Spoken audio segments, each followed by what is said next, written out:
God. It's so cute. I love the hermit, and that's me a I lot of the think, time. look, there's a black cat on it. Oh my God. Cute. I think I got it on Etsy, but I had it in my office and like I had it in the office kitchen and everybody liked it so much that they started using it, which is like fine because we don't have like everyone can use whatever mugs are available in the That's office. not. I'm not fine with that. I'd be I was like, I noticed everybody was bold of you to use my mug. That's crazy, but okay. people were taking turns. Well, you really have an attachment to mugs. They're really special to you. And And mine, yeah. and they're special to me too, but also like not like I feel like not as special as they are to you. But I was like, oh, that's cool. People are using my mug. And then eventually I was like, I kind of actually am going to take this mug home because I want to use it exclusively. So Just like a samurai's katana, my mugs are an extension of my arm. exactly. Ooh, that would be such a cool like character. Like, yeah, as like person with mug arms. Or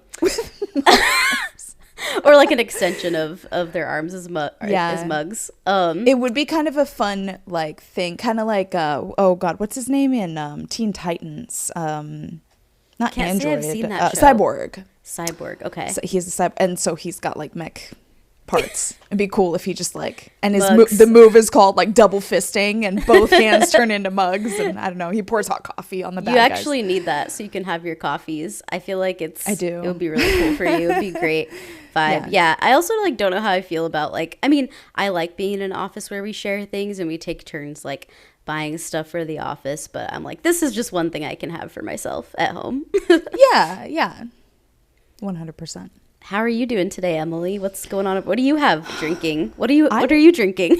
I have coffee as well, and I've got my Hades mug. That is so cool. I love it. I got it at Comic-Con San Diego 3 years ago, I guess. Wow. Is when I went last. Yeah. Who knew we would both show up to this recording with iconic mugs, like both I know. cups and our beautiful faces?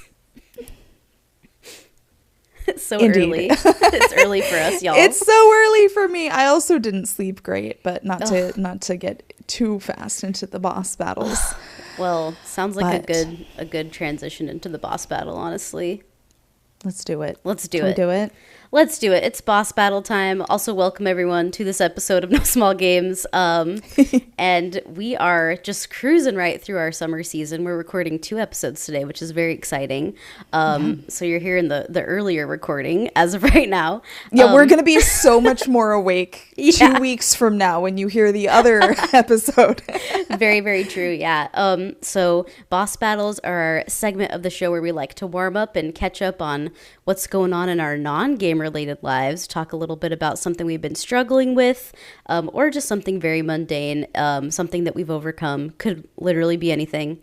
And it sounds like, Emily, you should go first because I feel like you already gave us a little preview into what's going on with you this week. Yeah, mine is definitely leaning into the mundane annoyance side of boss battles, and it's just that I don't know, I did something to my like neck / shoulder, like right back here. Ugh. So I just slept really badly because it's just all fucked up.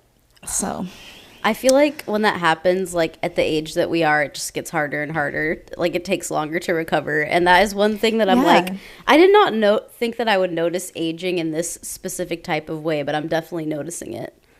I thought I'd have a couple more decades before I like really noticed the aging, you know what I mean? Yeah. But yeah, it's tough too because it's like you either don't even notice that you've done something to yourself, you've hurt yourself or whatever, or you do something very normal and that hurts you and you're like, okay, I didn't need the injury and the hit to my ego that, you know, A just double like whammy. getting out of bed could hurt my, you know, knee or something. Like it's just Absolutely. very rude. It comes at you fast. It's rough. I feel like I'm kind of in the same boat there. My body, I went on like I guess this could be my boss battle too. I went on like a trip in nature, I guess, a little vacation. And I had all kinds of shenanigans happen to me. And I was just jumping around the rocks, like acting like I'm 17. Oh no. Just jumping and swimming and playing. I actually dropped both my coffee and my phone in the river within like a minute of each other. It was one of the most embarrassing things that has ever happened to me. Like, I was being silly, and I was drinking, like, a canned coffee, and I had it balanced on my head to be silly and funny. Listen, this is something you don't know about me yet. I don't think you've seen me do this, but I am really good at balancing things on my head. And I like to, well, clearly not that good. Get my ass. I swear I'm good at it, and I like to walk with something on my head and, like, see how long I can walk before it falls off, and then I'll, like, catch it. And I'll do this with all kinds of items, like with varying risk levels. And so I had the canned coffee on my head because I was like being silly and showing off, and I was standing on a rock, like on a river.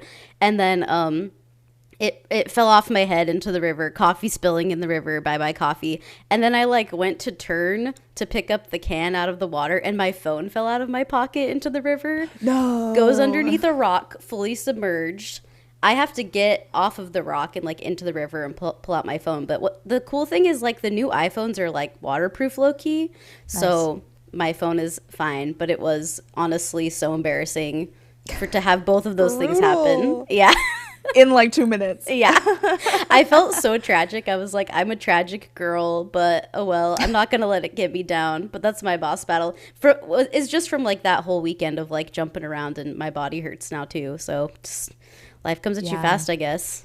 Yeah. You don't realize there are all kinds of muscles that we just don't use in our normal life until you do something like go out and like hike, or I don't know, build IKEA furniture or whatever. And it's there's like 12 muscles I didn't realize I had that I've just been using, you know? That's another one that'll get you. That's a good point. I hope that both of us can feel better. Our bodies can feel better soon. I hope so. Oh, God, stop coming for me, body. Great. Well, Emily, would you like to get us into that next thing that we do? That next thing that we do? Yeah.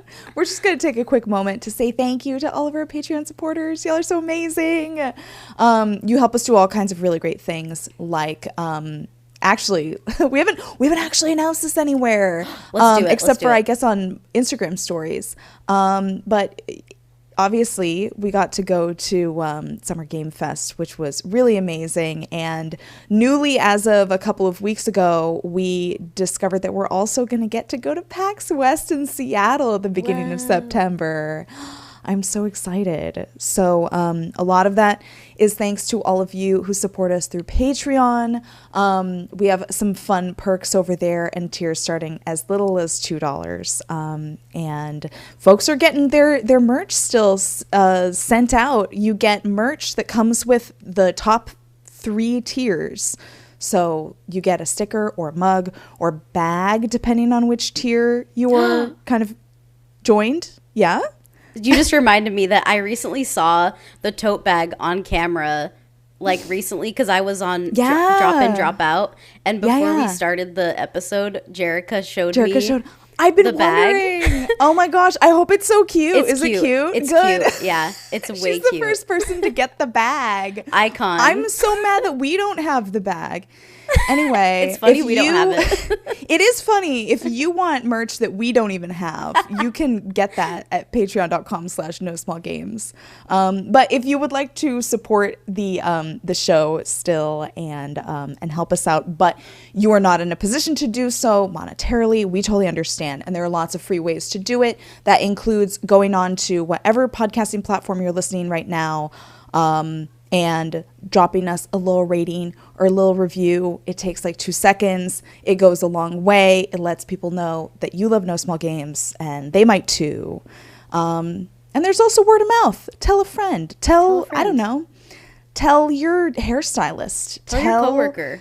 Your postman or postwoman. Postal worker. Yeah. We have covered Lake in the past. They might like it. They might like it. Tell a friend, tell your cat, tell anyone who will listen about No Small Games. Yeah. Also, Emily, sorry to distract, but can we get a moment for your nails now that we have video content? Absolutely. Oh my gosh, they look so good. Thank did you get them done, or did you do that yourself? I did it myself. I never get my nails done. Thank you. Yeah, these are real too, by the way, for people. Look, everyone, these real. are my nails. I get a lot of questions about if they're like fakes or acrylics or whatever. No, my nails just grow really fast. She just got good nails, and that's a great nail polish color. I love it. I got a lot of shitty other parts of my body, so you know what, Let's give her My this. back's all fucked up. My knees are terrible.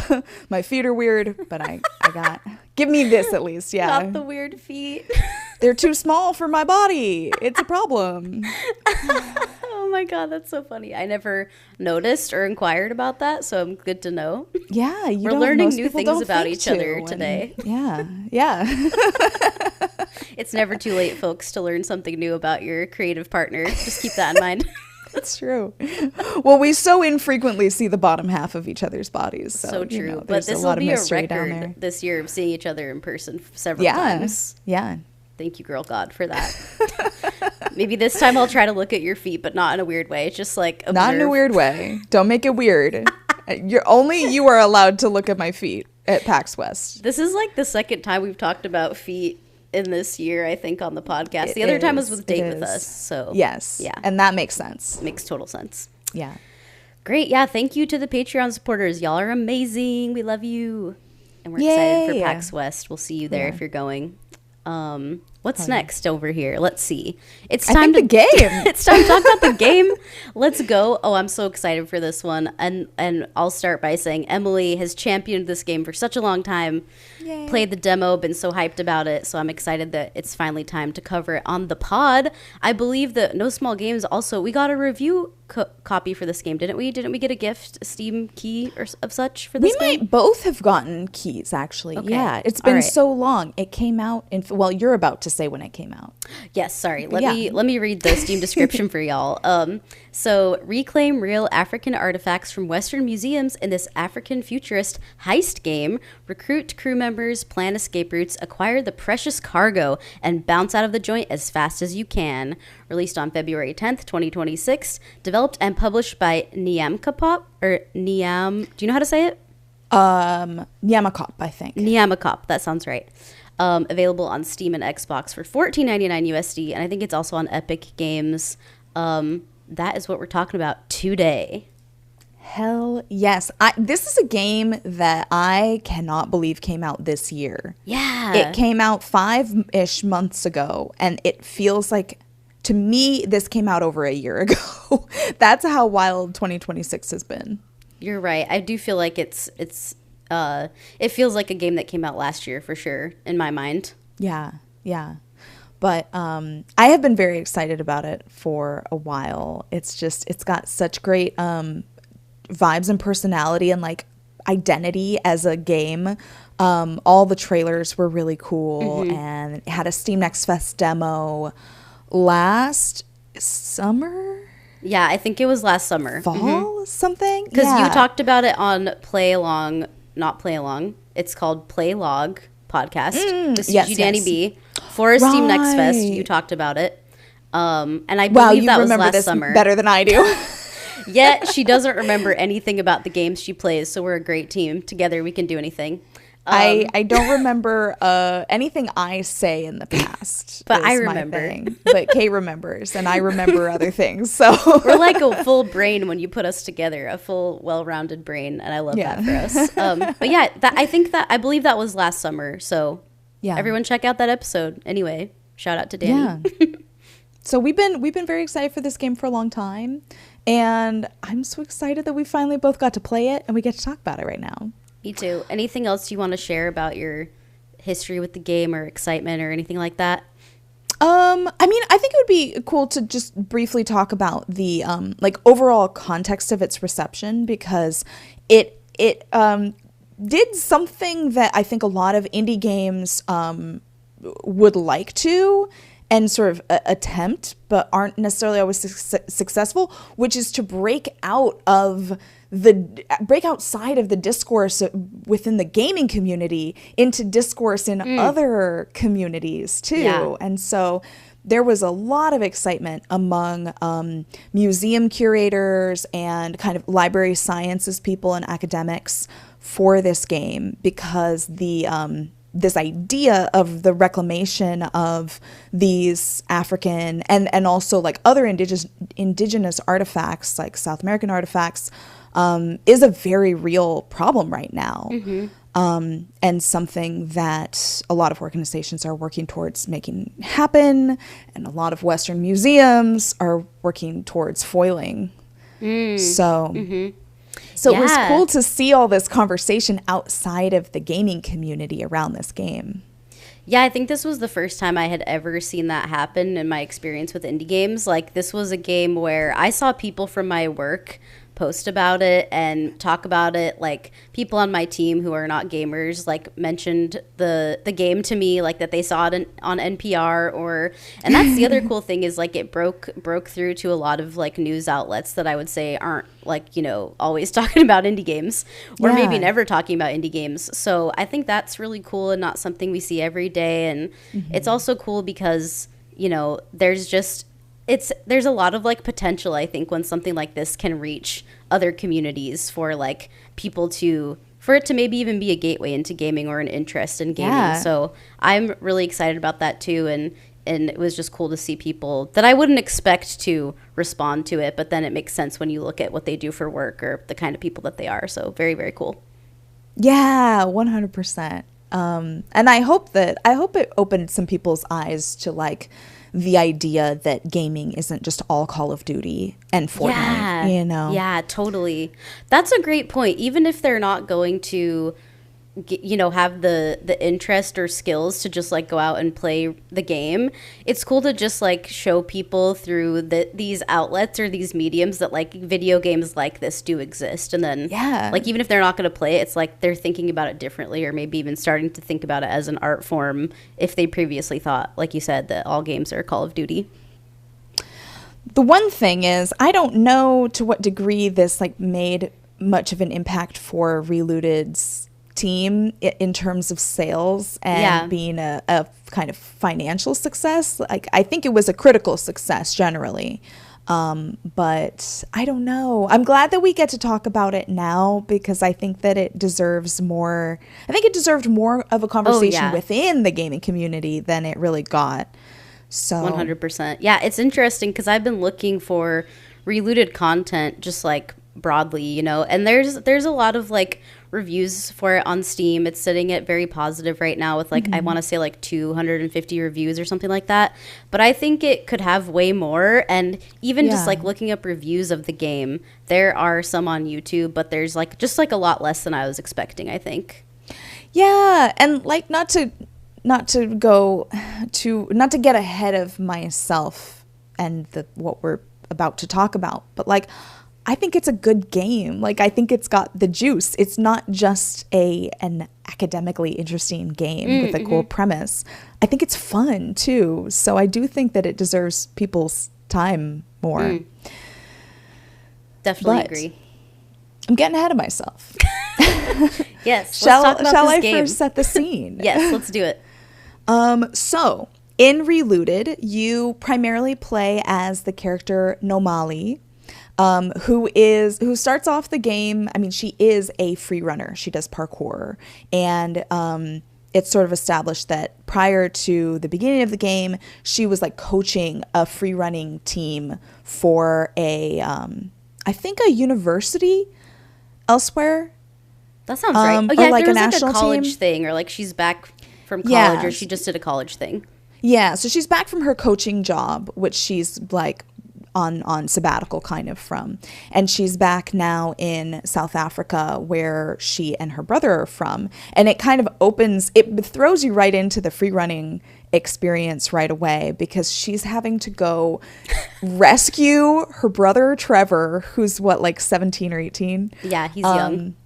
And he has gotten himself into some hot water with some kind of shady criminal, like organized crime type folks.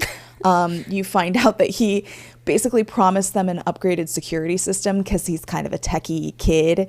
But he, like, double crossed them, and they found out, and they captured him. So you have to break into their like hideout and help him escape. And so that's your little tutorial into free running in the game.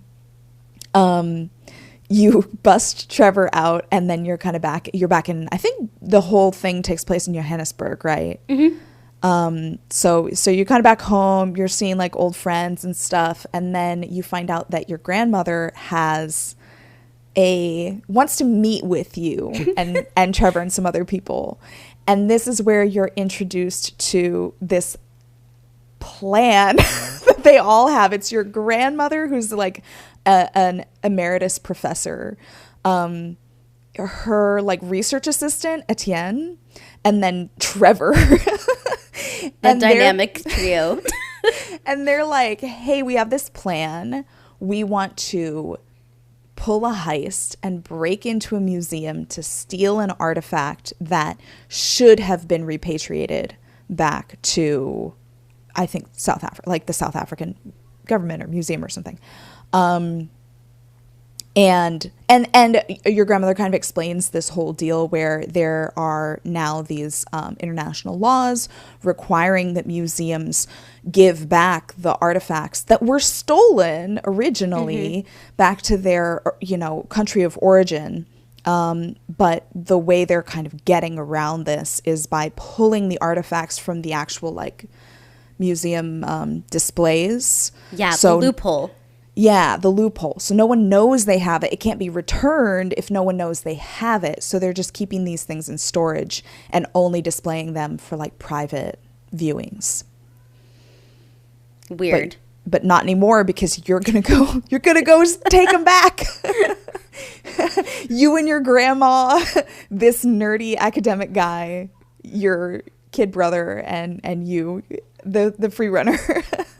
It's such an interesting way to like start the game. Like, I like that they started it out with like time to rescue Trevor. Like, let's teach you how to do the mechanics of this game and get you right into the action. I really liked how strong the game started in that sense. Yeah. I like that it throws you right into the action. You get familiar with the free running, which is like the majority of the gameplay. And it's just very... How did you find that like initial kind of introduction to the parkour? I found it like very intuitive. I don't know. I kind of struggled, to be honest, but I did. It was a little dark for me, so I ended up trying to, because at the very beginning they ask you to like pick the, or they kind of like are calibrating how dark the game should be. I think I messed up that part for myself a little bit. Oh shoot! And so I actually ended up like uninstalling the game and reinstalling it because I couldn't find that option, but they said it was in the settings, so I was a little confused, and it could have been a user error. It could have been my bad, but I went into the settings to try to like adjust the brightness, and I couldn't figure out how to get that prompt again, even after uninstalling and reinstalling the game, because the game like auto saves, which is really great. But that is on me, I think. I think overall, like, because I have a hard time seeing stuff anyway in games, I think, like, the mechanics of, and how they introduce you to them make a lot of sense. And they introduce you to this, like, parkour thing, and then when you hit a certain button, you can, like, go faster or go through, it kind of, like, highlights things that you should be moving towards, which I thought was cool to do your parkour movements around. So, yeah, I'm just, like, a big fan of how they set it up, and I think it felt pretty good to, like... It was like pretty easy to get the hang of after a while. Yeah. I felt like it was just very fluid, and I loved my biggest takeaway from the demo was just how cool you feel while you're playing it, while it's not that complicated to actually execute what's going on. But then when you're seeing what you're doing in the game, you're like, oh my God, this is amazing. I'm an action movie star. I'm so cool. So I think they do a great job of that. And I didn't experience a whole lot, for the most part, of moments. I will say, like, most of my sort of parkour type gaming experience is with older Assassin's Creed games. Okay. So I was kind of primed for the experience of, like, I'm going to accidentally be grabbing ledges that I didn't want to grab, or like jumping off of walls that I didn't want to jump off of. And I feel like a lot of this is the levels are designed so that for the most part you're not going to accidentally be doing parkour that you didn't want to do and get frustrated. So yeah, I think they do a good job of making it clear like when and how you're going to parkour. And yeah, it is honestly, like, I don't think I've ever played a game like this, mechanically speaking. Like, a lot of people I noticed are calling it puzzle platformer in the Steam reviews, and I guess that's true. But I've played a lot of puzzle platformers, and I've never played one that's like this. So I don't know. It felt for me like I was definitely experiencing something I never had before, mechanically speaking, which was exciting for me. I think we should also note too that so the majority of the game is pulling these heists, and you add to your heist team. What's the name? Is there a name for a group of people who pull heists? Your crew, I guess. Yeah, that sounds right. Grows. Yeah. So the heists become more complicated over time, but that's the majority of the games. You're playing through all these different heists in these different buildings and spaces, and everything is pretty much 2D. It's a little bit 2.5D, but it's mostly 2D. And you're looking at like a cross section of the building as you go. So that's important too. I think that was smart on their part to make it 2D and not try to give you a lot of depth and all this like a complicated space to be working in.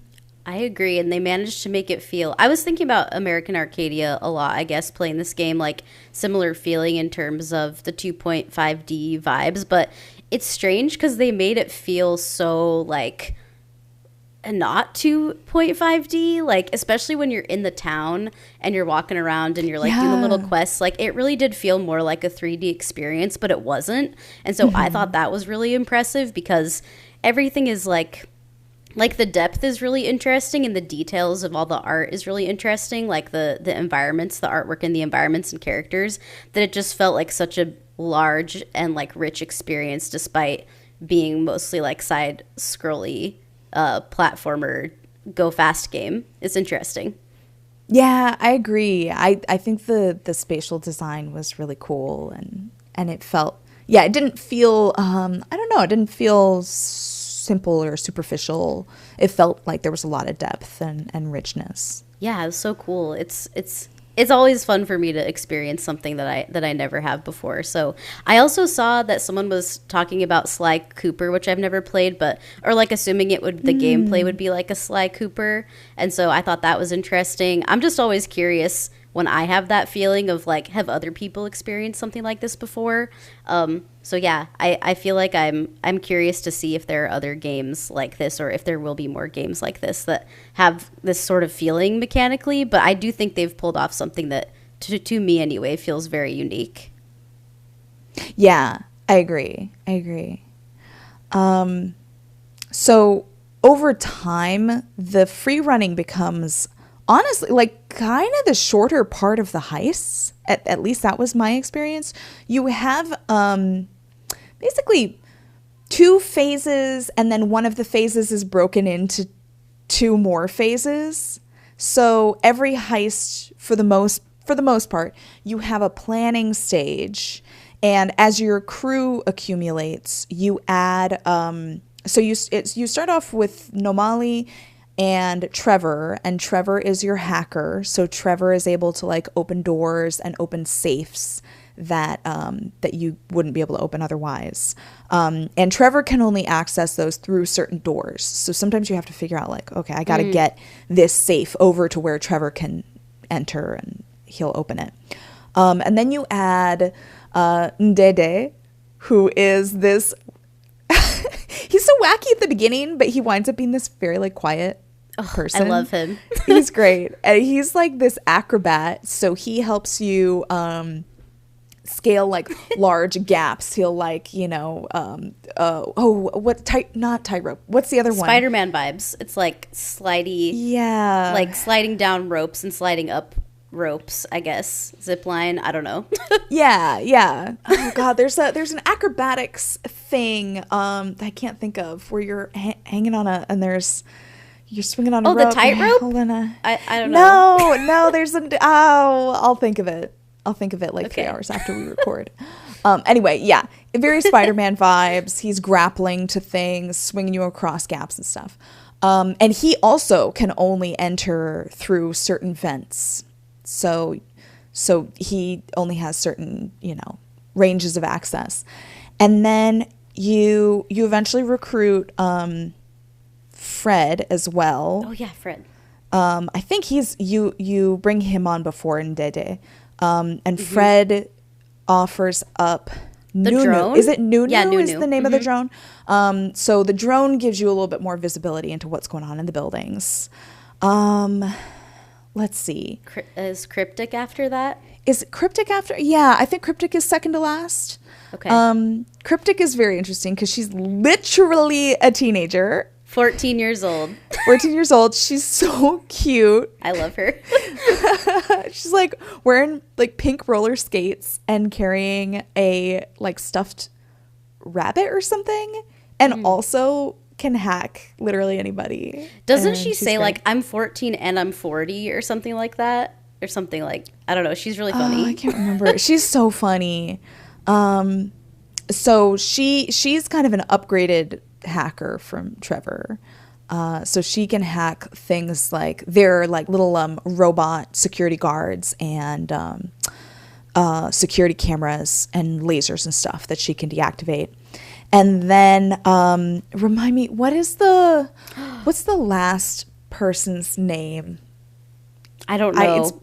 It's been a little while because I finished it a couple weeks ago, and I was trying to remember what her name is. She is one of Trevor's exes, which is funny, and also a bodybuilder. Yeah, I just don't remember her name, unfortunately.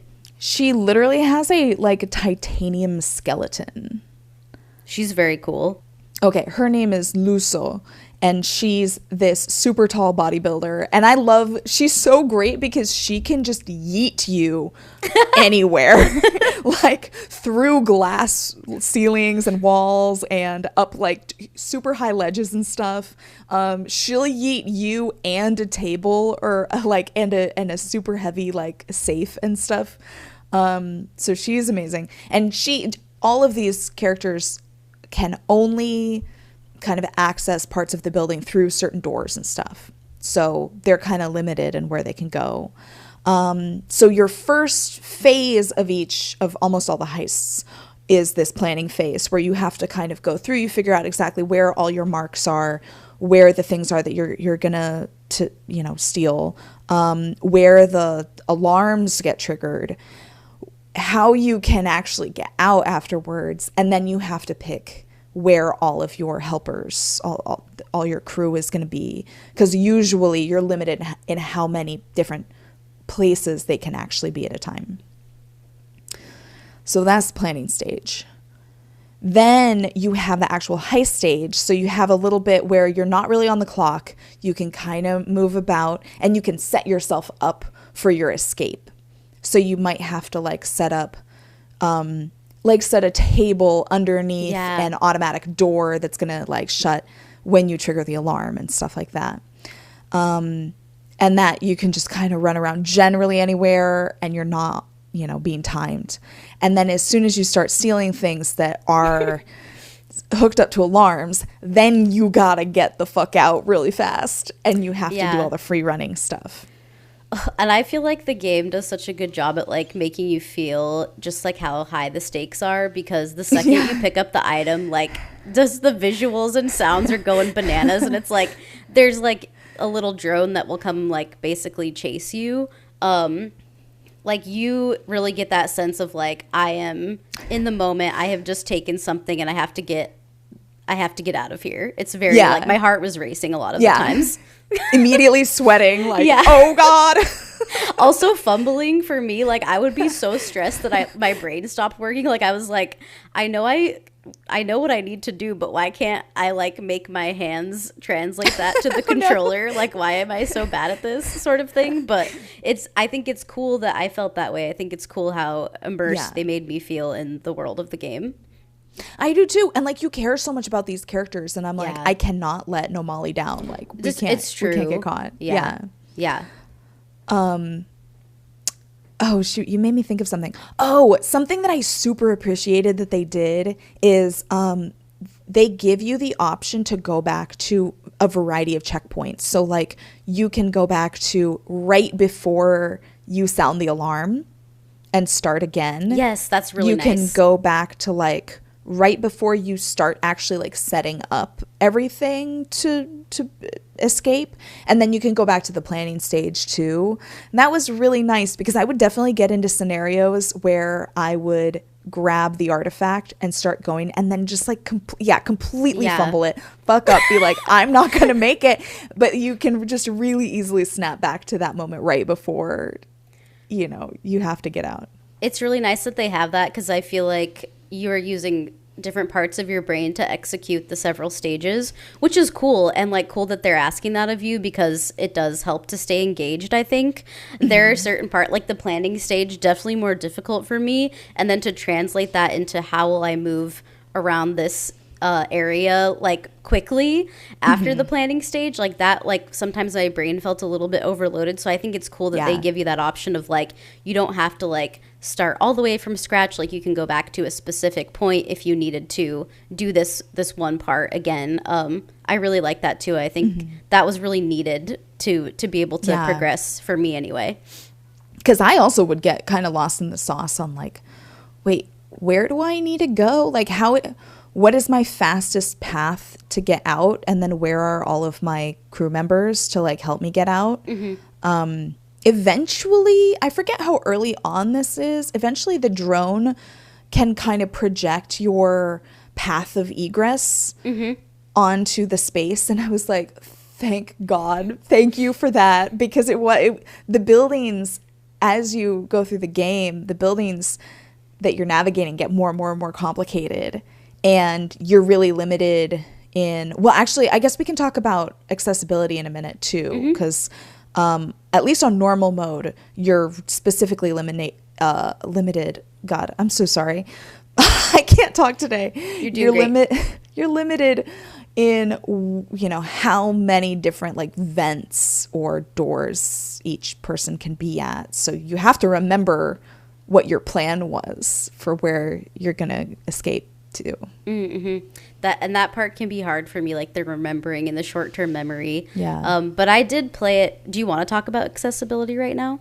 Yeah, let's do it, because I feel like that plays in here into this aspect of the gameplay, right?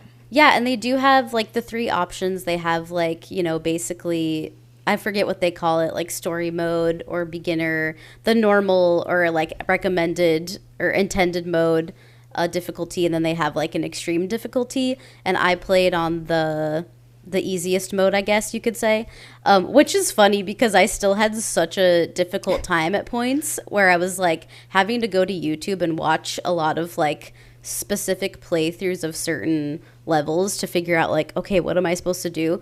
But honestly, I think that for me, it's just the way that my brain works, because I do struggle so much with the short-term memory. And also planning is something that is difficult for me just as a person. Like, I feel like I'm very like, let me just go in and see what happens and learn that way. I think when I'm required to like take a step back and like look at the full picture and figure out like what's going to go there, that is a mechanic that is inherently difficult for me, Cater Blossom specifically. Which is cool that they offer like so many settings to be able to like make it work for you. But I found that even on that mode, I still had sort of a difficult time and was kind of overwhelmed like in the planning stages and then the execution stages, because I also started to get nervous of like, am I gonna do it right, basically? Like, I'm so scared. And so I think a lot of it was just like stuff I was bringing. But I did notice on the easy mode, they're so forgiving of like the part where the drones start chasing you and they're gonna get you. Like, there were so many times where I was like, I should have been caught right there, but I like made it like at the last minute, And so that was something that I noticed. I don't have like the specific details of what changes when you go onto that mode, but I do think that was part of it. It was just like giving you more time. And then I think there's something else that has to do with doors, where like certain doors they won't be like a barrier to you. But I think in that mode your crew can be anywhere. Like, you're not limited in where they have to be, which is pretty cool. And I will say, like, I don't think it's just you. I also struggled with the planning stage. It was interesting because I think it is the thing that makes it a puzzle platformer, because you do like puzzling. Yeah, depending on which path you want to take to exit. And a lot of the heists give you a couple different choices of like, you could exit this way and we'll have the getaway car there, or you could exit this way, and you kind of make that choice at some point. But it is puzzly in that, like, if you pick a certain path, then you have to have your crew at certain points to make that possible. And it was tricky. That was tricky to figure out at times. I do appreciate that, like, if you try to lock in a configuration that's not going to work for you, Fred is going to be like, hey, no. Fred was on my ass. Go do it again. He was do like, it again. Hey. He's like, you got to pay attention. I'm like, oh, okay, sorry. Like, okay, shoot. You really got to lock in for this game, which is something historically that is difficult for me, especially when it involves a lot of thinking and then translating that to timing or mechanics. I feel like it would have been interesting, and maybe this would have ruined the whole like rush I got and excited, scary feelings, but like I wonder if it was giving me more time, or if there is an option to adjust the time. I don't know. That's just interesting to me. Like, would that change things? But it is cool how many things they're offering to make it as easy as possible. I just think I don't have the brain for what it's asking of me at times, you know? That's fair. And when it just is, it's complicated. Like, I do appreciate that they don't let you just like start doing the heist if you've got a configuration that's like not going to work. Yeah, they're like, that hey. was nice, because that would have been really frustrating. But I think just generally the planning stage was hard for me, because you're doing this all via the drone, right? That is looking at the cross section of the building. And you can zoom in and out, but there's only so far out you can zoom. And what I really needed at times to kind of grasp what the plan was to see the whole all the thing way out, really wide. Yeah. And you can't do that. And so there would be moments where I was like, okay, Ndede is going to be here and he's going to take me up here, but like, how does that connect back there? And then also to, you know, how I'm getting to the car. So it was tricky, and I think it was my least favorite part of the game. Not that I didn't like it, you know, and I think it added some value to it made me feel like, oh, we are doing a heist, because we're strategizing and planning and stuff. But there are a couple of levels where you just can't have that stage for some reason. It's like not available to you. And I kind of liked those better, because I liked the process of just like getting in there, getting out of there, just going. Yeah. And your crew can be where they need to be the whole time in those levels. And that's really nice. You just show up and they're there and they help you out. I'm surprised, because like I know you streamed some of the game and I wasn't there when you streamed it, and like in my mind, I really thought you were going to be so all about the planning phase. Like, I guess I'm just a little surprised to hear that you kind of like enjoyed having a break from it, or that there were times where it didn't like totally work for you.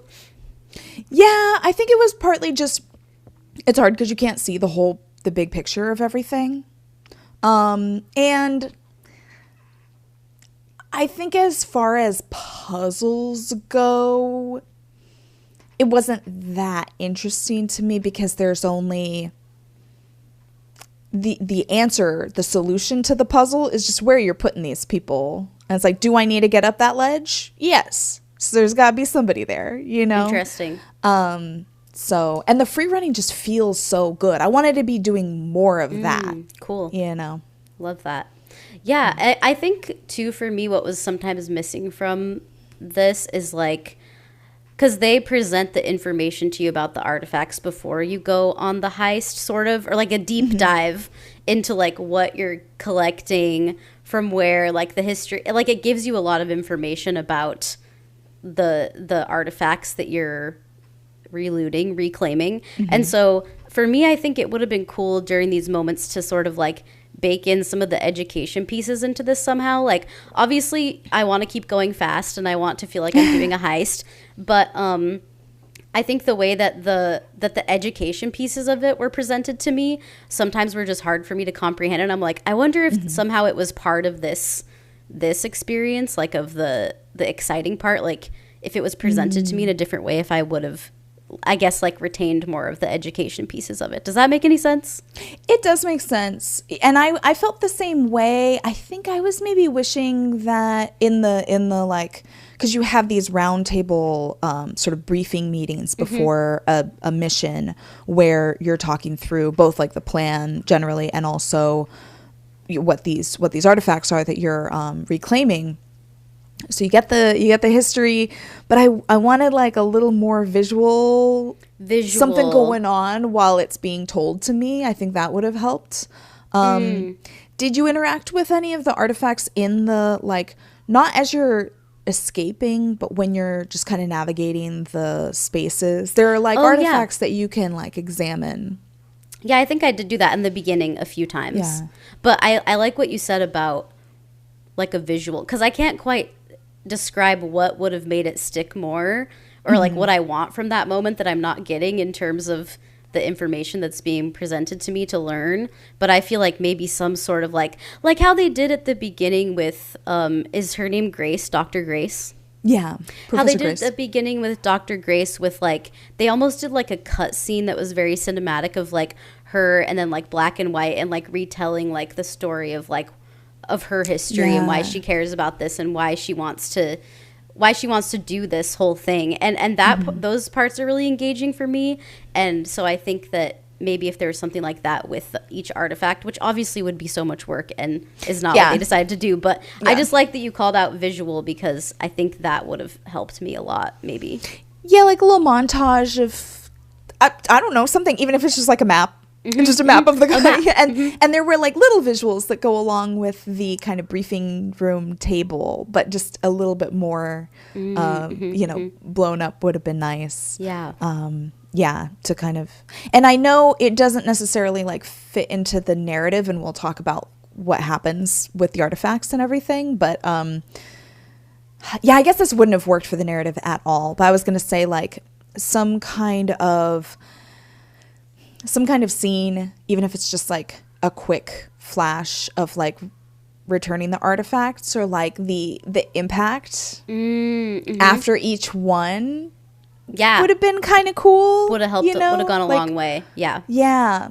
So to reinforce the like the power, or like the why, or the information of like the brevity of like what you're doing, I guess. I don't know. Because it is very, like, in the middle of the game, it's very, like, heist, with a couple, like, conversations with different characters in between. So. Heist. Let's see. Anything else on the gameplay side of things? I don't think so. I think I just, like I said, I'm happy to have experienced something new, and honestly, big congrats to them for creating something like this. Just from a mechanics standpoint too, it is a very cool idea. Yeah, it's neat too. Like, I love that once you have all of your crew set up in their locations and you're free running out of there, you don't have to press any button to like get them to do their thing. So you feel so in sync with the whole team. Everybody's like, it's like firing choreography on all cylinders. Yeah. Oh, it's great. I would go back and just play more levels, Definitely. Especially if I didn't have to do the planning phase. Or if I don't know. I just needed that zoomed out view. I think that would have helped me so much, for sure. Yeah. Cool. Okay. Oh, let's talk about the music. Oh my gosh, it's so freaking good. The Relooted soundtrack is going platinum in my household. Garbanzo loves it. We're listening to it all the time. It's so good. Yeah, it's like perfect for every moment. If you need like an upbeat, have fun dancing while you're cooking kind of moment, it's perfect. If you need like I'm locked in on work, like focus time playlist, there you go. It's great. It's like intense but happy, but also kind of chill. It's really cool. I tried to, and I agree with you. It's perfect for many situations, which I love when an indie game soundtrack can deliver on that. I feel like the same way about the Wide Open Sky is Running Out of Catfish soundtrack. Like, put that on anytime. It's perfect for every situation. I tried to look into, like, who are these musicians? Who is this band? Who are these people and these musicians? But I couldn't find anything on their website. But I would like to know more because I think that the music is really a triumph. And for me, it was, like, probably my favorite part from the entire game. And the way that the music is executed in certain moments is just so beautiful and lovely, and like really helps me feel like there were times where I was like, oh, I'm like watching the coolest movie ever right now, or like I am experiencing like the most quality of like audio visuals that I possibly could. Like, this is such a beautiful experience. Like, the music really supports what's going on, I think, in a really nice way. But I don't know who the band is, but the music is definitely like, it has like a West African vibe to the music, and using those sorts of like sounds and instruments. So I really like West African music anyway, so I was really excited to hear it. And I know you do too. Yeah, I do too. Yeah, I love all the percussion and like the sort of steel drum style what do you call those? Like it's not like a timpani, but almost it's like a marimba kind of. Yeah. Mm-hmm. Yeah. I love it. And the whoever the singer / like choir is that this vocal group that they got to perform, it's so gorgeous. It's just perfect. And you just don't hear African music in indie game soundtracks very often. It's true. And that is tragic, and we need more of it. We do, and it's like, it's mixed an impression. Like, it feels like the game already feels so refreshing in so many ways, like a very, like I've said a million times already, just like a unique and cool concept. But then to back that up with audio and visuals, I think is really special. And like, this is an African team of developers as well, so it's just, it feels like something that we need, and like you're saying, something we need more of. Yeah, we really do. I hope that I am excited for whatever they make next. Oh, me too. Yeah. They have a platformer that looks really cool that I actually want to play now. That's on there. I saw on their website. I forget what it's called though.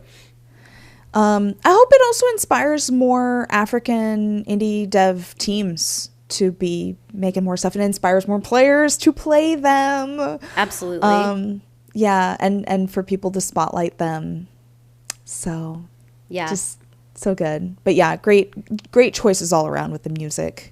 And it seems like it's an in-house group, right? Because if you look at like the credits for the soundtrack, it credits Nyamakop, doesn't it? Mm-hmm. Yeah. So that's why I was like, I just want to know more about like the team, I guess, because I think the team is 30 people, but I don't know if that translates to like audio and like contracted musicians or whatever. I would just really like to know more about who performed and composed the music so that I can basically go listen to what else they have available. Yes. Very good. So good. I got too excited about the music because I love this soundtrack so much. We should also talk about the visual style. Yes, it's so good. It's like, I don't know, Emily, maybe you can kick us off here. I feel like I have some scattered thoughts, but yeah, what did you think about it? I love that so many of the cutscenes are super cinematic. Like you said, I feel like I'm watching, especially with the voice acting. We didn't talk about the voice acting. Fucking fantastic voice acting. Like, really real feeling characters here, you know, between the voice acting, the music, and then how cinematic the cutscenes are. I feel like I'm watching a summer blockbuster action movie, you know, a lot of the time. And I think just the character design for every single character is so good. And the mocap that they did, because I'm pretty sure they did mocap for the models for all the movements and animation and stuff. It's so good. It just makes everybody feel really real. And then you pair that with the writing, which we'll talk about in a minute. It's just, I find all these characters so endearing, but their character design is a big part of that. Like, everybody just feels they've got their own unique style. Like, I'm obsessed with Professor Grace's outfit choices. So it's beautiful. It's got a lot of depth and richness to it. Whether you're in a cutscene or you're like mid gameplay. Yeah, and I feel like I don't typically gravitate towards the games that look realistic, but like this game looks very realistic. Like the art is just, it's gorgeous. Like the visual art is gorgeous. Like the colors are nice. I like what you said about the characters, because they all do look very different and they sound different and they have a different vibe and a different skill, which I think is cool because they all have different skills when you're doing the planning phase and the execution of the heists. So I think it's cool that that sort of their characters visually sort of match their vibe, or like what they're doing, I guess, because they all play a different role. So I really like how seamlessly that was translated into their looks, I guess, and the way that all the characters looked. Yeah, and then I think my favorite parts visually were just like when you're exploring the town and doing little quests there and meeting new people. Like, I just think that, and honestly, like some of those earlier gameplay, I don't know if they're like training you or if it's like technically a heist, but there's one level where you do the heist and you're doing like the fast running thing, but it's in Johannesburg and it's like sort of towards the end of the map, I think, of that area. I wish I could remember. Do you know what I'm talking about? Yeah, I think it's when you're well, there are a couple, because I think there's one where you're you don't know it at the time, but you're trying to help Cryptic out. You're trying to like grab a robot. And then there's another time where you're helping Luso get her cat back. I think. And those are both kind of like that. Yeah, I think those like kind of environments to me were just like absolutely amazing and stunning. And I just like loved being in the town the most. And I liked the way that looked. I think also a reason why I really like that is because things just felt brighter and like I could see them better. And sometimes like in the heist moments, like in the actual museums, I was like, I can't see anything. But also just like, like I like the vibrancy and the way that the world looks. And but I think the character design is what stands out most to me, and then like the Johannesburg area, like the little town area. I agree. And I feel like when you're in Johannesburg, you get more of the Afrofuturism vibes to it, whereas like when you're in the museums, when you're doing the heist, usually it just feels like I'm in a big fancy building. Yeah. You know. And they're beautiful, but they kind of blend together now in my memory, like the different museums and houses and stuff that you're breaking into. Yeah. And I would have loved a little bit more of the world building because the whole game takes place in the year 2099. So good point. Yeah. I want to learn more about that, you know. Yeah, why did I forget that? Like, I think maybe I could have had more of that. I think it would have helped me remember that piece of the game, because I think I just found myself forgetting that piece of it. So I'm glad you called that out. Anything else on visuals or? I don't think so. I think it looks great. Sounds great. Cool. Really good stuff. Yeah. Let's talk about the narrative. Okay. We won't go beat by beat. There's actually, I'd say most of the narrative revolves around the dynamics between these characters and not necessarily all the plot points. We'll do a little spoiler bit at the very end about how it all wraps up. But that was the other thing, the second thing that really grabbed me about the demo originally was like the conversation between Professor Grace, Etienne, Trevor, and Nomali at the beginning, where they're establishing this idea, and the way Nomali reacts to it, like, you guys are crazy. Yeah. What are you saying to me? Why are we gonna do this? I loved her reaction. I love her dynamic with Trevor. Trevor's such a great, annoying as shit little brother character, but he's also got interesting depth, and you like learn about him over the course of the game, and like he's not as just silly goofy as he comes off at first. So the writing was so incredible, and I just love all the different dynamics between all the characters. Yeah, I think this is like, for me, the story and the characters are just they're so engaging. And like, I think that is for me, and what I want other people to experience about this game too. Like, I almost wish, like, how can I show this to colleagues in the museum? Like, how can I show this to people that I know want to experience this game? Because I think that the characters and, like, the way that they, I guess, inform you about the artifacts is something that I want other people to be able to experience. But also just, like, the way that like how I was saying earlier about how unique all of the characters are and then how they relate to each other. And you kind of see Nomali's, like, growth over time, because at first she, like, when she gets introduced to is her name Cryptic? Am I saying her name right? Cryptic? Yeah. When she gets introduced to Cryptic, she's, like, kind of on the fence. I feel like you see her actually have that many times throughout the game where she's like, what are we doing? Like, we're not doing this. This is wild. Like, I don't trust this person, or I don't trust this idea. And then you see her just become, like, more and more invested, I guess, like, emotionally in what is happening, and also the people that are part of the team as the team grows. And I just, like, I'm a sucker for that. I think that's really sweet and cool. I agree. I think she's just such a great character generally. I think that she is an incredible role model as a leader. Like, you see Nomali's leadership, like, really bloom over the course of the game, and it's subtle too. It's like it doesn't smack you in the face with it, but she does go through this process of, like, I think the biggest lesson anybody who is new to a leadership role has to learn is what it looks like to take care of your team, but not always be able to make them happy. And, like, that's really hard, to have to make decisions that are in the team's best interest, but they're not always going to like it, and they're not always going to be happy, and you can't do that. You can't always make them happy. And I think you see her face those challenges and then rise to meet them. And I love that. I love her as a character. I love the way that she considers everybody as individuals, and then is also able to see, like, the team and the mission as a whole, and sort of grapples with that. Yeah.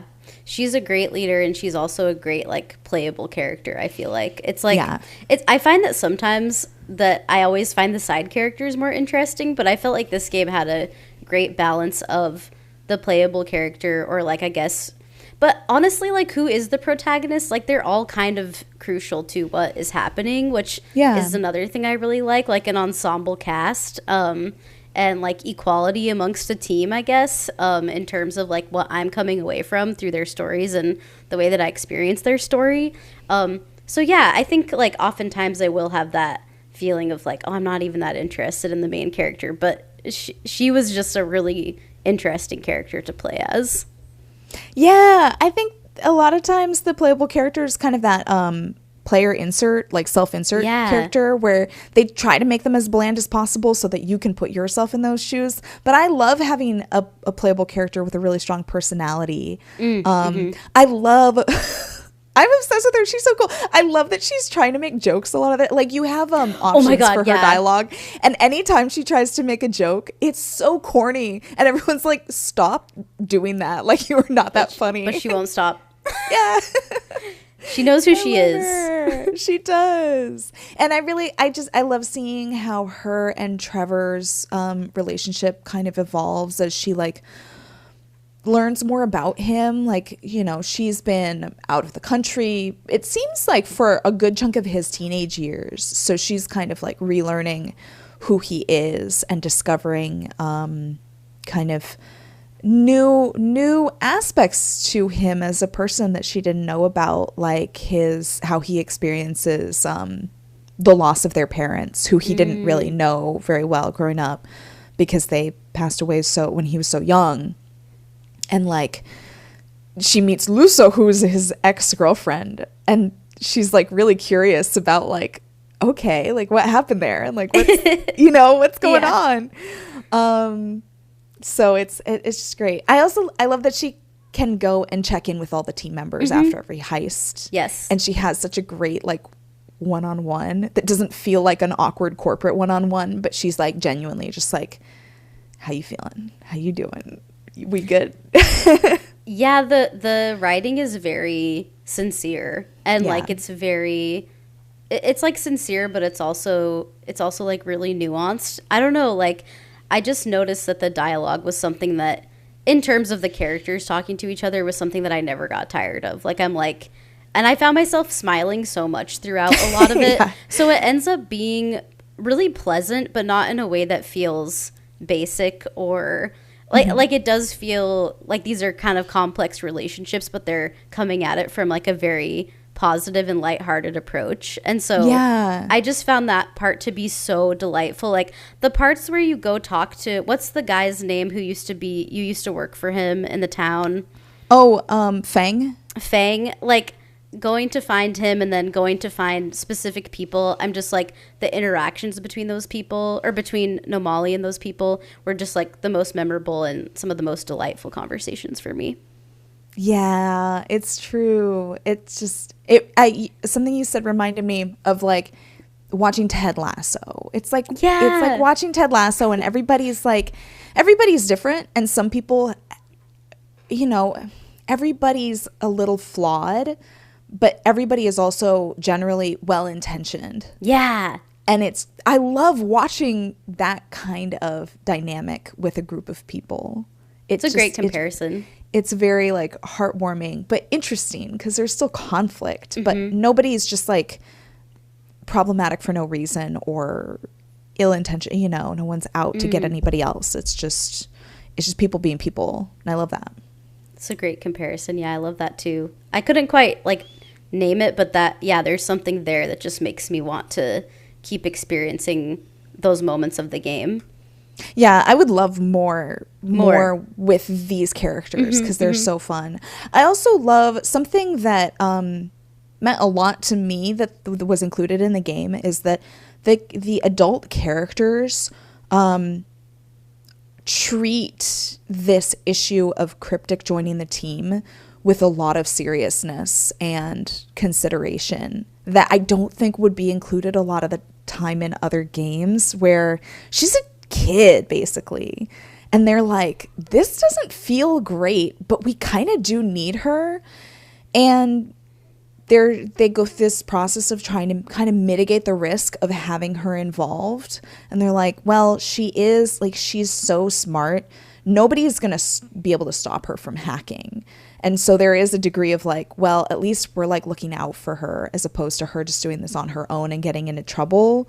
But they're also very intentional about like, you can only do this if you are still keeping up with school and not falling behind, and you can't be skipping school, and we're getting you home by dinner, and where do your parents think you are, and let's make sure you're safe. I love hearing the conversations between the adults about like, how are we going to manage this? I just think that's really cool that was included. Yeah, because otherwise it's like, oh, we're just going to have this 14-year-old like be in extreme danger, like in extreme danger, like doing this sort of really risky job. So yeah, it's nice that care was taken, because it is like funny. It's like a cool choice to have to have that character be 14, but then like, how do we go about it the right way? And they definitely did that. Yeah, I think that's so cool, because in a lot of other games would just be like, haha, we have a quirky 14-year-old who's a hacker, and it's like, isn't that so funny? Yeah, Nomali's like so not down at the beginning. She's like, what? She's so her common sense, and just like, I love her. I love all of her reactions to everything. I just love her as a character. We need more. We need a sequel to this. Any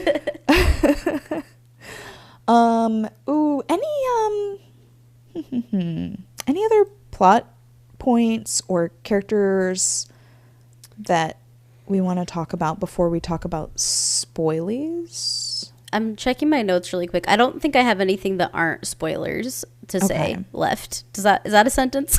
Yes, I think so. You know what I mean. We could piece that into a sentence, yeah. Yeah. Cool. Let's talk about spoilers then. Where would you like to begin? I don't know. I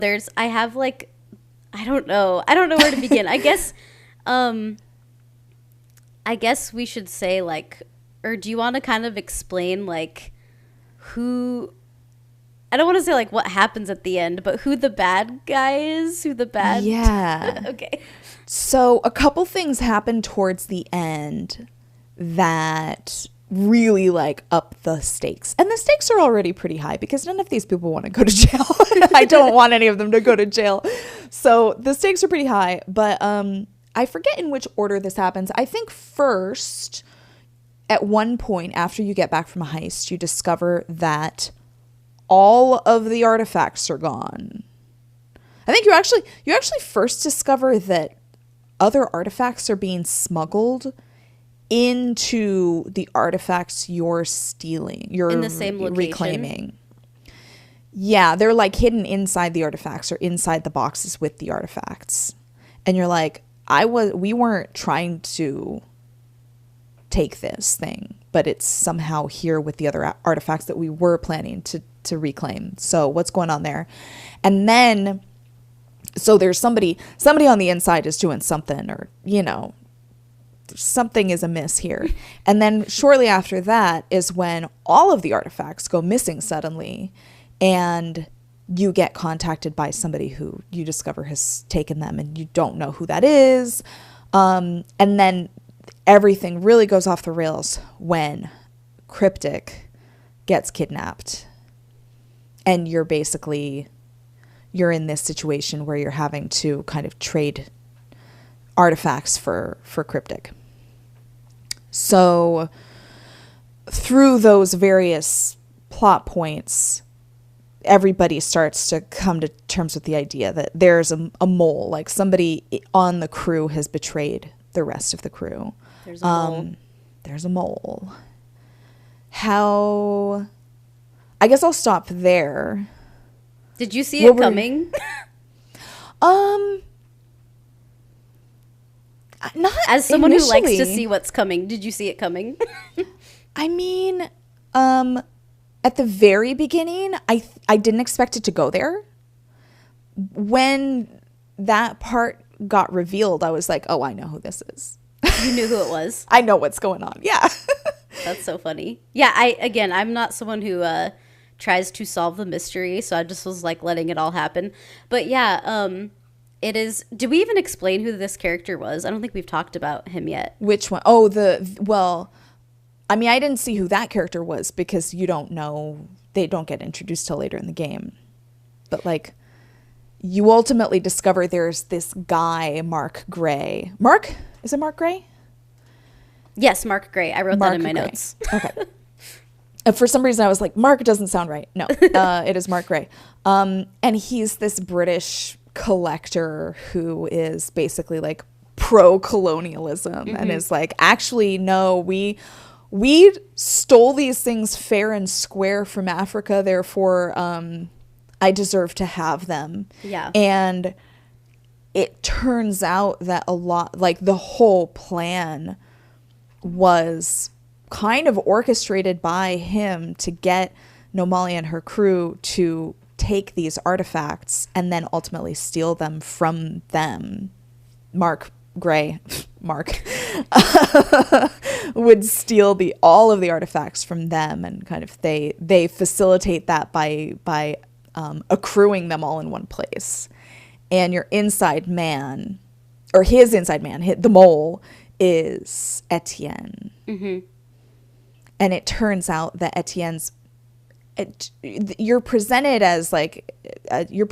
Etienne as sort of Professor Gray's protege, that she's his mentor.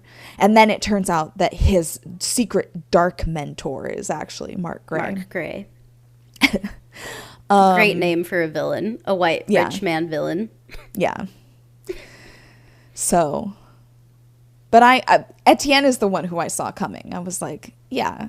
That's what I was asking. Yeah, I'm like, did Emily clock him? Yeah, he's being sus as fuck a lot of the time because he's also, in theory, he's their inside man to this secret dark underbelly of like collectors.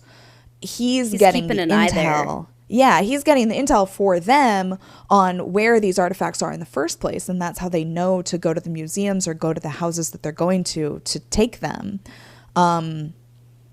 But that means he also has all these like underworld connections. You Underworld. know? And he makes some weird comments too at times. So I'm like, interesting that you would say that. And let's be honest, he's the one white guy. So I'm like, that's what I was gonna say, yeah. And he's wearing a necklace that is like, it's like the continent. It's like Africa necklace. And I was like, I don't know why that's rubbing me the wrong way. Like seeing a white man wear this necklace. Maybe it's fine. I don't know. Maybe I don't know. I think it's fine to be sus. I think it's fine to be preemptively a little sus. Only white guy on the team is the mole, basically. Yeah. No one's surprised. Yeah. What an asshole. And to I don't know, he claims that he didn't know that like Cryptic was going to get kidnapped and stuff. I'm like, he probably knew. I don't know. Mark Gray seems like a total dickwad too. Yeah. So like no surprise there. He should have known that.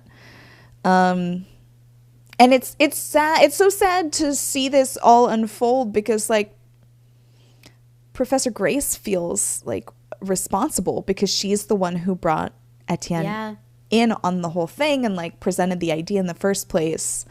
So it's just it's like kind of a double whammy, you know.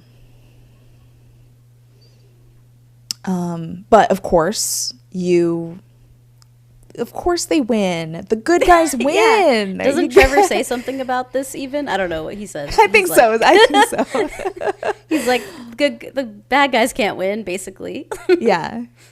And I love the way the very end unfolds because the way you're able to get the upper hand on Mark Gray is by calling in Drissa, who is from the beginning. Yeah, he is like the organized crime boss that Trevor pissed off. And I just love that like in this case, like Pan-African solidarity trumps organized crime beefs. Yeah. Right? And it's so great to call in they're the able bad to work guy from together. The beginning to get the real bad guys, basically. Yeah. Yeah. So it's very satisfying. Yeah, I agree. And of course, Trevor gets some funny one-liners in there toward the end too. So funny. I love him. He's very funny. Yeah. And it's interesting too to see like all of the characters who were really concerned about having Cryptic involved in the first place kind of reckon with like, yeah, that was like probably not a good decision. Yeah. Yeah. It's like, that she ends up being put in a dangerous situation essentially. Yeah. But they do get their way out of it, thank goodness. Yeah. And they reclaim all of the artifacts. And they wind up going to this one museum exhibit that Professor Grace mentions that was sort of the inciting incident for her to want to do this, which is that like there's this one exhibit that's showcasing all of these reclaimed artifacts, and it was like empty at the beginning, and she was so frustrated after like decades of work to try to make policy changes to facilitate, you know, the repatriation of these artifacts. It wasn't working. And then you get to all go back at the end and see it, and it's like full or pretty full if you're like me and didn't actually get all of the optional artifacts. Oh my gosh, that's so funny. Yeah, it's a very satisfying like story, I would say, overall, and like a satisfying ending. And I don't know, it's cool. It's cool that all the characters, you know, throughout the game end up like working together and growing. And like, is the ending anything that most people probably couldn't see or wouldn't see coming? I don't know, because like I said, I'm not a mystery solver, but I like the way that everything settled at the end, I guess. Yeah. It feels right. It feels like the right way to end it, you know? Yeah. Oh, it's good. It's good, y'all. People need to go play it. Go play it. And if you need to be convinced further, just go listen to the music first and then play it. Because, like, it's a treat. It feels fresh. I'm so glad that we got to experience it. And I wish that more people would play it and experience it and talk about it. Because like Yeah. 2026, it's been a big year for indie games. This came out on the earlier side in February, like we said. So you can't forget about those sleeper hits in January and February. Yeah, it's so true. I think it was rough. I think this year's rough. I mean, just generally for indie games to come out because there are so many coming out all the time. But then, 2025 was so packed, and it just felt like it was packed all the way through December. There were just so many bangers coming out all the time. And then I think a lot of people sort of took January and February as a breather or to go back and like fill in kind of backlog games that they hadn't gotten to from last year. And so I think it was probably hard for January, February games coming out. Yeah. Yeah. Hopefully more folks will play this. Because yeah, I really liked it, and it's great to play something that feels fun and new. And I already had a lot of hype for it because of you and because of like, I feel like you've been talking about it for a while. So good to finally experience it for myself, because I didn't get a chance to play it during Steam Next Fest. So, and shout out to them again for sending us codes. We appreciate it. And it's been a fun experience, and y'all should go check it out. Yeah. I think it's time to rate the game. Oh, I can't wait. Emily, tell the listeners how we rate things here at No Small Games. Yeah, at No Small Games, we like to give a little nod in our rating system to the fact that everybody is unique and different in their preferences and expectations for the games that they play. So rather than trying to give the games some kind of like universal rating that we think is going to apply to every player, we rate the games not on a scale of stars or percent or something, but on a scale of ourselves. So I'm going to give the game somewhere between 1 and 10 Emilys. Kate will give it somewhere between 1 and 10 Kates. And if you have been listening to the show and you feel like you relate more to Kate or to myself or to one of our guests in terms of just like what we look for or our style of playing games, then maybe you will feel similarly about this game to the rating we give it. And that's what we do. Are you ready, Emily, to rate the game? I am. I do be ready. I think it's just this is such a heartfelt and incredibly fun game. I think that they do a great job of bridging really engaging gameplay and really sweet and fun and cool characters together. We didn't really talk about this. I will say I did run into some bugs still in the last, month that I played it. So I think it could use, still maybe a little bit of patching here and there. But overall, I think the game design is really solid. I think the narrative is incredibly solid. I'm going to give it 8.5 Emilys out of 10. That's wild, because I was like wondering if you have the same score. And we do. I'm also giving it an 8.5. And yeah, I feel like I don't have anything else to say because I feel like I've said it all already, and I agree with you. So, really solid game. I'm curious if it's going to make it into my top 10 of the year. I definitely could see it popping up there. So yeah, really cool stuff. Yay, amazing. We've had a lot of the same. Yeah, what's up ratings with that? Maybe it was has it been all 3 games this season so far? Yeah, because I feel like I rated Little Gator Games slightly higher than you, but I could be wrong. Oh, no, I think you're right. Okay. I remembered that. Let's go. That's awesome. Yeah, we're becoming more aligned as we grow together as the years go by. What? Okay. Let's wrap this up, because we got another recording coming right up, folks, that you'll hear in 2 weeks. Next up, we've got One Small Thing. This is when we share something that we've been enjoying outside of the podcast, but it could be another video game. It could be anything. I can kick it off because I am back into Vampire Survivors. I've got it bad. I find that my brain struggles to show up for many things in the summer that involve video games, but Vampire Survivors is just simple enough that it's like I can play that for 20 minutes and put it down and walk away. I think I've been learning new things about the game too, and like coming up with some new strategies of like how to like max out my weapons and stuff, just in terms of like selection. So that has been really fun to sort of like look at the game in a different way, because I took a really long break from it. I feel like the last time I played it might have been with you a couple of years ago. So yeah, I've been playing it co-op. It's been really fun, and also on my own sometimes. just for a few minutes at a time. But I love Vampire Survivors. I still find that Clarici and Santa Water King Bible are my favorites. But I also like maxed out, I think it's the cross maybe, or no, it's a sword, either sword or cross. And the visual that comes across the screen is like this really pretty rainbow. And I'm just like, oh, I love this so much. Like the game is very visually overwhelming, but somehow just really works for me. So I've been having a good time getting back into Vampire Survivors. That's my one small thing. Nice. I love that. It's literally always a good time for Vampire Survivors. There's no bad time for it. It's a classic for a reason. It's on every single platform imaginable for a reason. Yeah.